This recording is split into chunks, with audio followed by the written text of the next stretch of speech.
Ito ang aking pangako,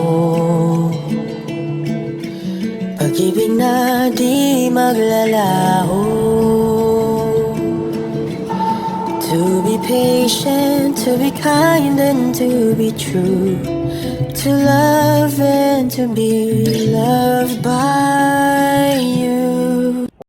Ay, yura, Bel Mariana is top 5 on Sir Butch list for celebs with perfect faces. Ay, hindi na ako nagtataka kasi sobrang ganda ni Bel Mariano. Kaya nga na-inlove itong si Donnie Pangilinan. Sabi ni Sir Butch, hindi oval ang face. The nose is well integrated with the rest of her face. Magandang mata, magandang lips, kung ano man ang kakulangan niya, compensate ng iba para niyang facial features.